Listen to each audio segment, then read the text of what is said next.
Now let us start today's topic, and that is the moon. The moon is our nearest neighbor in the sky. It is about 384,000 kilometers away from the earth. This natural satellite revolves around the earth. One side of the moon is always turned away from the earth, so we see the same side of the moon every day. Moon हमारा सबसे close का neighbour है, मतलब सबसे पास का पड़ोसी है sky में, आकाश में हमारा सबसे पास का पड़ोसी है। यह अर्थ से 384,000 किलोमीटर दूर है। यह नेचुरल सैटेलाइट है जो कि अर्थ के चारों तरफ रिवॉल्व करता है, मतलब घूमता है। एक साइड मून का हमेशा अर्थ से दूर रहता है और उसी सेम साइड को हम रोज़ देखते हैं, ठीक है। The moon looks as if it is changing its shape every day. The moon does not actually change its shape, but as it moves around the earth, different parts become lit up by the sun. As we see only the lit up part, it seems as if the moon is changing its shape. These are called phases of the moon.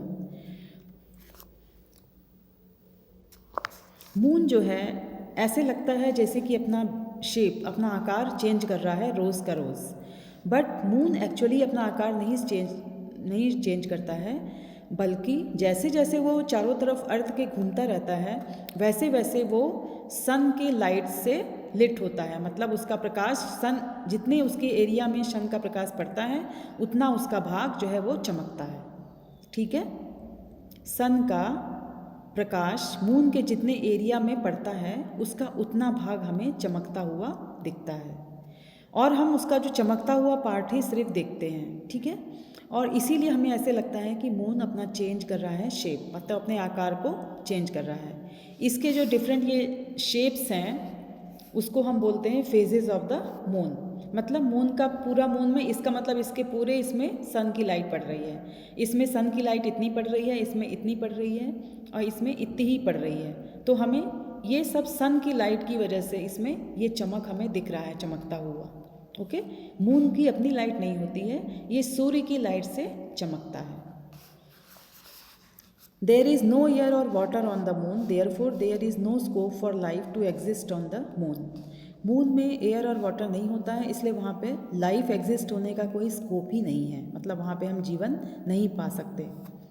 Moons gravity 6 times lesser than that of the earth, so you can jump 6 times higher on the moon than on the earth. Moon की जो gravity है, गुरुत्वाकर्षण है, वो अर्थ से 6 time कम है, इसलिए हम मून में अर्थ की अपेक्षा 6 टाइम और ऊंचा कूद सकते हैं, ठीक है। If your weight is 48 kg on the earth, you will way only 8 kg on the moon.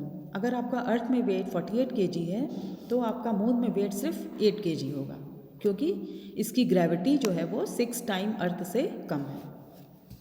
Now coming to next topic, and that is the stars. Twinkle, twinkle, little star, how I wonder what you are, up above the world so high, like a diamond in the sky.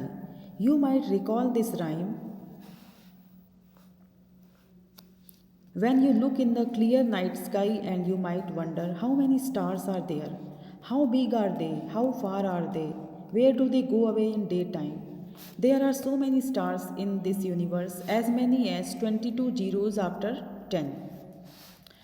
आप इस rhyme को अगर वापस से recall करोगे, याद करोगे, तो आप देखोगे कि साफ आसमान में आपको एकदम वंडर, मतलब एक अद्भुत नज़र आएगा, अद्भुत चीज़ नज़र आएगी, बहुत चमत्कार नज़र आएगा। कैसे नज़र आएगा? क्योंकि आप वो देखोगे कि वह काली रात में बहुत सारे तारे जो होते हैं वहाँ पे आपको दिखेंगे, और वो बहुत बड़े आपको दिखेंगे।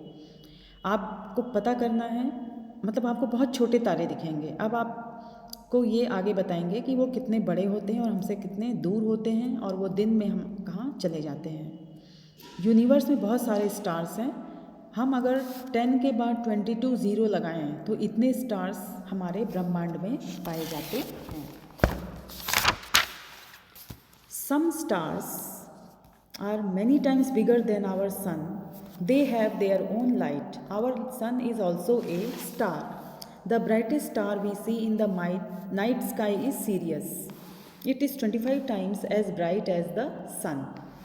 Many stars together form clusters. Millions of star clusters together is known as galaxy. There are billions of galaxies in the universe.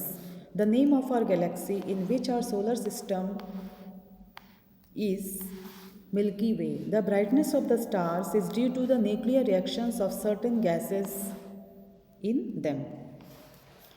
Star जो है हमारे सन से बहुत ज़्यादा टाइम बड़ा है, मतलब सन की बहुत ज़्यादा गुना बड़ा है स्टार। कुछ स्टार्स जो है वे सन से बहुत ज़्यादा गुना बड़े होते हैं, ठीक है। उनकी अपनी लाइट होती है, मून की तरह वो सन की लाइट से नहीं चमकते हैं, उनकी खुद की लाइट होती है। सन भी हमारा एक स्टार है। ब्राइटेस्ट स्टार मतलब सबसे ज़्यादा चमकदार स्टार हमारी रात की आसमान में कौन सा है? सीरियस है। सीरियस जो है वो 25 टाइम्स सन से ब्राइट है, मतलब सन से 25 टाइम गुना ज़्यादा ब्राइट है। सभी स्टार्स एक साथ मिल करके क्लस्टर एक समूह बनाते हैं। कई सारे स्टार्स एक साथ मिलकर एक समूह बनाते हैं। कई सारे मिलियंस ऑफ स्टार के क्लस्टर को हम टुगेदर बोलते हैं गैलेक्सी। स्टार्स के मिलियंस ऑफ स्टार क्लस्टर्स मतलब स्टार क्लस्टर्स मिलियंस की संख्या में अगर होंगे तो हम उन्हें एक साथ मिलके बोलेंगे गैलेक्सी, जिसे हम बोलते हैं हिंदी में आकाशगंगा। हमारे यूनिवर्स में बहुत सारी बिलियंस ऑफ गैलेक्सीज पाई जाती हैं। एक हमारी जो गैलेक्सी है जिसमें हमारा सोलर सिस्टम है उसको हम बोलते हैं मिल्की वे। वह गैलेक्सी जिसमें हमारा सोलर सिस्टम पाया जाता है उसे हम बोलते हैं मिल्की वे। स्टार की ब्राइटनेस उसके गैसेस के बीच में न्यूक्लियर रिएक्शंस की वजह से होती है, मतलब स्टार की जो चमक है ना वो स्टार्स कई गैसेस से मिलकर बना होता है। उन गैसेस की आपस के न्यूक्लियर रिएक्शन की वजह से स्टार की चमक हमें दिखती है। Okay children, now children this much for today's class. Till then stay safe, stay at home, keep on learning. Thank you children.